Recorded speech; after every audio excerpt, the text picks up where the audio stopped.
ekozala na intérêt ya bana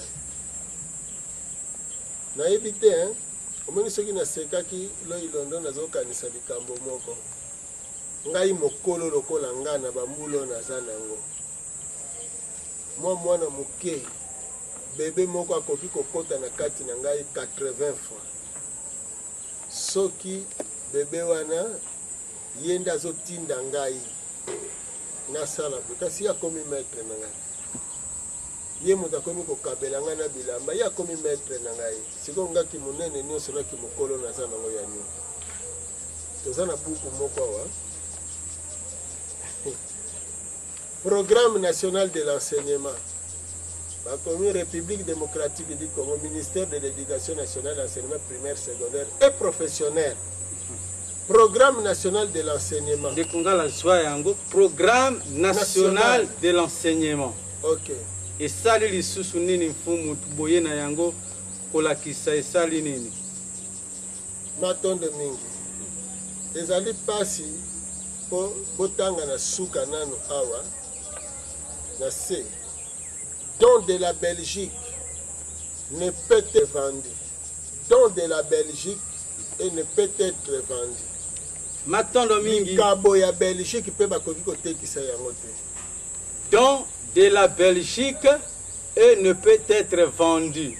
Donc, programme national de l'enseignement en RDC. C'est un don de la Belgique et ne peut être vendu. Ok.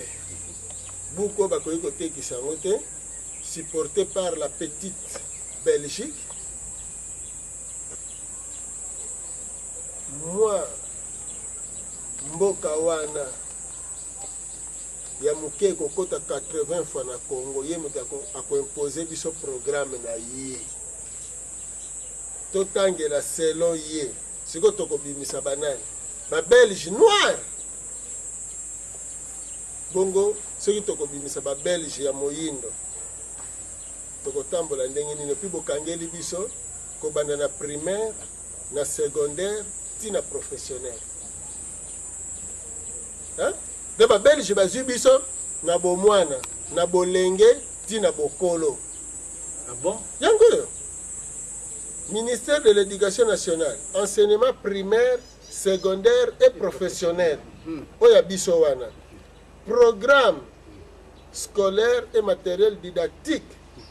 Oyo ministère ya EPSP donc ya Belgique. Donc l'inko la Belgique m'a financé makambo yo. Alors ce qui Belgique a financé yango, c'est que ça un intérêt na kati. Omoni?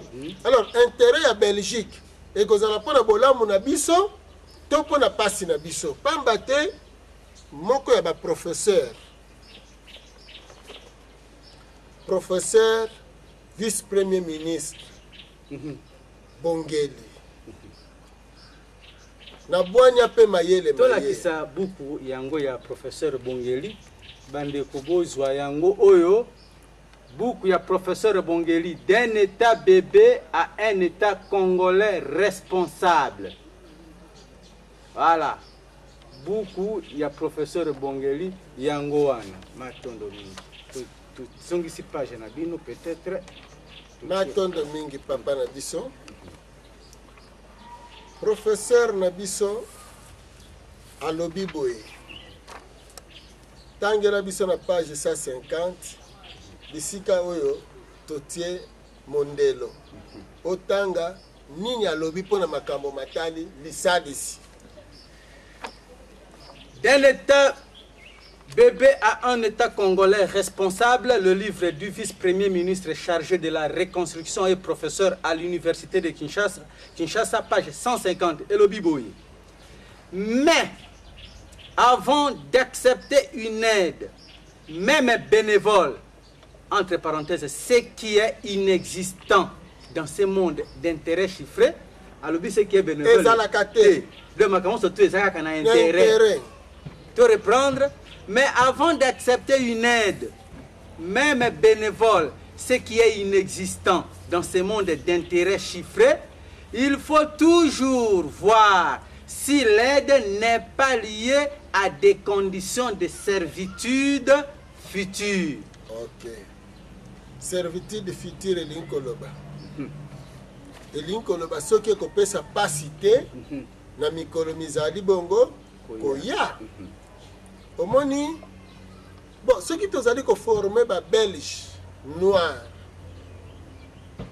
lokola ndenge babelge ntango bazalaki awa baformaki bao babengamaki lobi les évolués bango te bato bazindisi Congo na kati na ebale bango te bato baza kosala te Congo etambola te.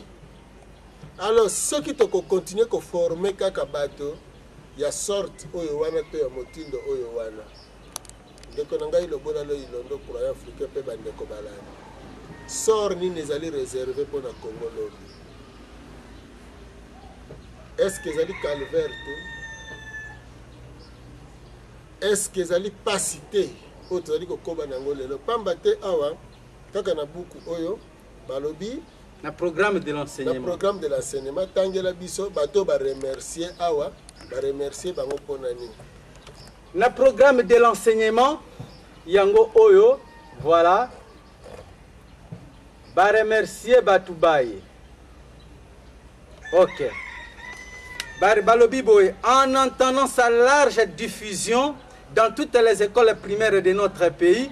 Nous pensons que c'est ici le lieu et le moment de remercier tous ceux qui ont apporté leur appui matériel et financier pour la réalisation de ces programmes.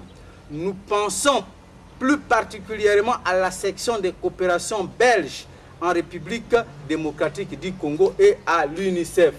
Le document est là. Voilà. UNICEF, les alliés moko ya ba organe ya Nations Unies. Et la coopération belge va financer programme Oyo matériellement, financièrement. Pour l'intérêt des Congolais, pour l'intérêt des impérialistes. Alors, Congo a bénéficié de la formation au Bakopesa Bayimboka. Donc, on continue kaka, comme Bengaka, état pauvre. Le pays le plus endetté du monde à cause de la formation, parce que Belgique a kokaki kondima ko financer te et l'ongona UNICEF programme oyo ce qui intérêt na bango na kati ezalaki te soki bato balobi te no Belgique alukelaka biso bolamu tolobi soki Belgique alukelaka biso bolamu pona nini Belgique a s'opposé na contrat chinois parce que Congo ezali état souverain na ebite mbala mususu po ezalaka lopoto mais kolobake Congo akotaki na souveraineté internationale le 30 juin 60 elingi kolobani kobanda le 30 juin 60 Congo ezali libre ya kokanisa ezali libre ya kosala ezali libre ya kozwa engagement na n'importe quelle nation pamba te asi alongwe na maboko ya ba Belge neti na basepelaka le 30 juin journée de l'indépendance hein omoni lelo mwana soki abotami akomi azwi indépendance motolo ekatani na mama atikali kaka na coopération na mama bakoki kokolabore bamususu mama pesi libele ameli bamususu pa bona ye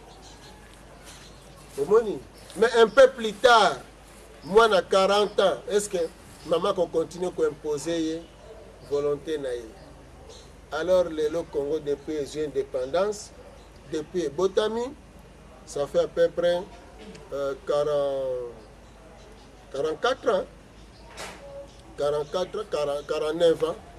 49 ans indépendance parce que Kobanda 60 till le 2009 donc 49 ans bientôt 50 ans